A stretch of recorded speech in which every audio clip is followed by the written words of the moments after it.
Welcome to Wild, Women in Lending Determined to Make an Impact. I'm your host, Robin Lavasser. They say our biggest fear is not that we are inadequate. It's being powerful beyond measure. In this podcast, I will share how to break through imaginary ceilings, lean into success, discovering your purpose, and understanding how to create the business and life of your dreams. From failures to triumphs and all the tactics in between, let's jump into the wild arena together. Welcome back to Wild. I love this topic. I actually don't love the feelings that happen during it, but I have made the mistake so many times as an originator of letting my confidence be shaken right out of the gate. We've all dealt with the client before who comes in control, if you will.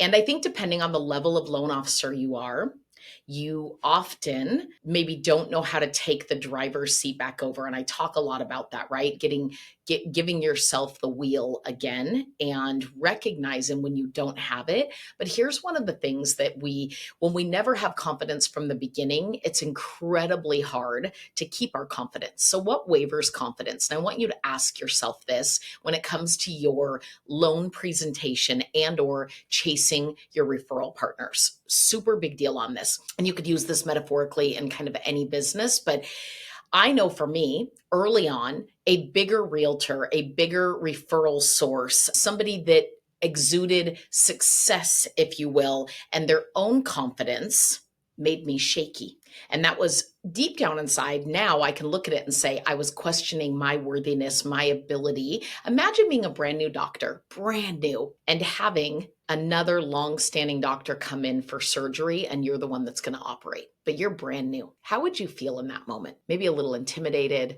maybe a little, right, just shaky in general. You'd want to maybe be very honoring, if you will. And so you start to cater by caving, right? Letting them have the driver's seat. They know more, they have more, whatever that may be. I made that mistake when it came to chasing referral partners. I've also made that mistake when it comes to sitting down with clients. You ever gotten that first biggest loan amount you've ever gotten, or their immaculate credit scores, have tons of money, and they lead with things like, we can pay cash for this.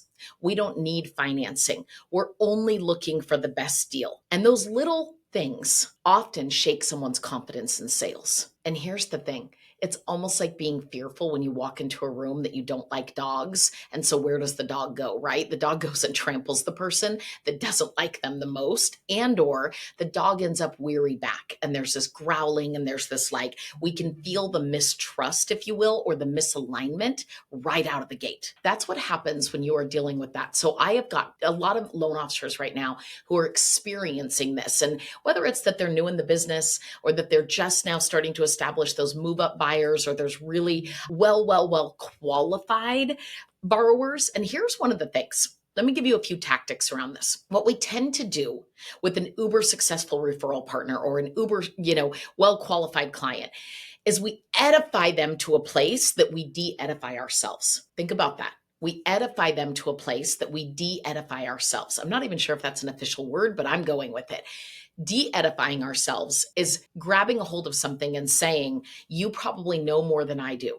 I'm lucky to be here versus we're lucky to be working together and we're in alignment. That is a huge miss. And the truth is, what cures all of it is one, having process, period. Two, having incredible confidence in yourself, but curiosity is what will bring you that confidence as well as competence. But in order to be competent in what you're speaking to them about, you have to understand and know what they're looking for to begin with. And that starts with curiosity. And so you sit down with these clients and they say, we can pay cash. We're very well qualified. And you're looking and you're like, oh my gosh, the ratios, if you will, are 20 over 30. They've got all the cash they need. They have an 800 credit score and they're saying they only want to deal. How do you deal with that? There's always more. I'll give you an example. I talked to one of my loan officers and she was telling me, they're buying an investment property. And I said, how come? And she said, well, it's right next door to them. They actually want to make it into a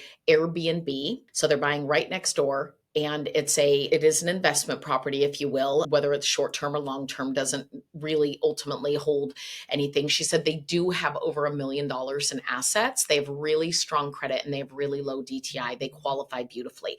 And they were in contract before I got the deal. So woo, we've already missed our loan presentation on the pre-approval. Like we're steps down the road, which means she's got to get in and be valuable very fast. And she has to have closing skills to do that. What she did immediately was say, I know they just want a great deal. So how low can I go? And there's a saying that we say in business in general, and that's racing to the bottom isn't pretty. And so I asked her, I said, did you meet with them? She said, yes. I said, Zoom or in person? She said, I went to their house. When? I said, how do you technically know them?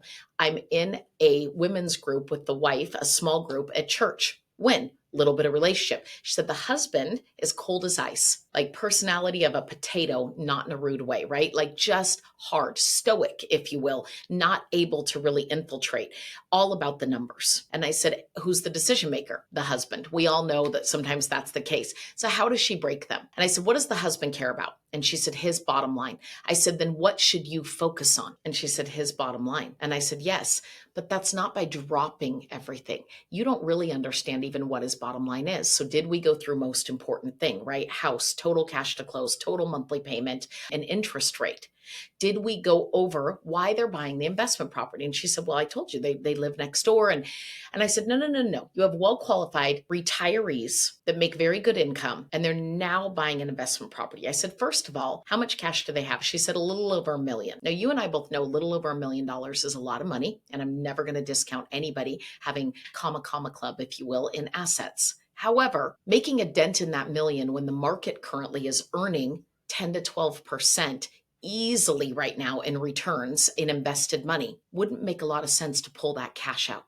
Wouldn't make a lot of sense. Not to mention you want the tax deductions. I said, does the house need any work? And if it's a short-term rental, that means it needs furniture and all of these things. What I really found out was she was not curious enough. She was surface curious, but she didn't go those few whys deeper. I said, why are they buying the home ultimately? Well, they want an investment. No, why do they want an investment? Why? Where'd the idea come from? What idea do they have around it? What are they setting themselves up for? Maybe they've always had a dream of owning an investment property. Tell me about that dream. Stay curious, but go below the surface with that curiosity. She said, I didn't do any of that. And what she kept saying to me was they could pay cash. They're very well qualified. They have an 800 score. And what dawned on me was how many of us have made the mistake that I was making for so long. And I honestly quit making it. And I told her, I said, if he's bottom line driven, one of my great takeaways is, hey, if bottom line is all that matters, I'm competitive, but not cheap. So could you save a little bit? Could you save $20, $30 in the monthly payment? Could you save in interest? Could you save in fees? The answer is yes. So why choose me? I'm honored that I have the opportunity to meet with you. I'm honored that I'm in the church group with your wife. I'm honored that I know the listing agent and that he trusts me implicitly. We have a local appraisal panel. We work hand in hand. I'm honored that I would get to serve you guys and that local and community is so important to you. Even if they didn't say it was important, put that in their head. But if cheap is the only thing you're after, yes, you are well qualified, but loans are still tricky and the process is still a headache. We often don't say that to people that are well qualified. We think in our head subconsciously, anyone can get this loan done. And when we think that, what we're saying is, I don't know why me, so why should they? That's such a huge miss. If you don't know why you, then how would they? How would they know why you? How would they know how passionate you are about their goals? How would they know that you really care if you haven't gone a few levels deeper? How would they know that you are keeping their bottom line, their numbers at the forefront if you haven't even asked how you're going to furnish the home for that short term?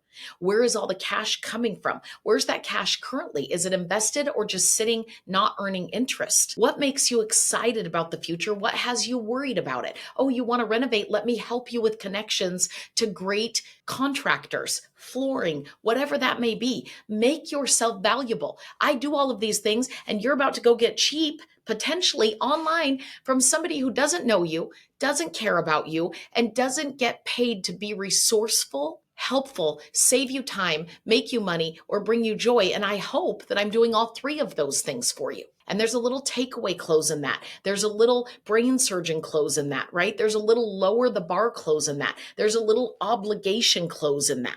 All of which If you really are listening and you understand closing styles, which is another podcast, you know you have to bring all of those to the table. So lucky for us, she called me. We're working through all of the details, but it made me realize I get this call a few times a week from loan officers. And it's no different than we send a deal into an underwriter and we immediately say, this is a good loan. And an underwriter's thinking, let's assume all loans are good loans. Now, how do we prove it on paper? How do we make this thing stick? Because emotional statements are things like they're so well qualified, they could pay cash, they have great credit, they have a ton of money. And what we're really saying deep down is they don't need me, but I want the deal. They don't need me, but I want the deal. And what I would challenge you with is that for sure people need you. They are lucky to work with you, but you have to bring that to the forefront, do the work, have the competence, have the curiosity, and have the confidence to know that you are a valuable resource, not just now, but in the future, that you care multiple levels deep, that you will cater to them, that you are charming, and that you are worth the investment of not racing to cheap, but staying competitive and working with someone who truly is one of the best.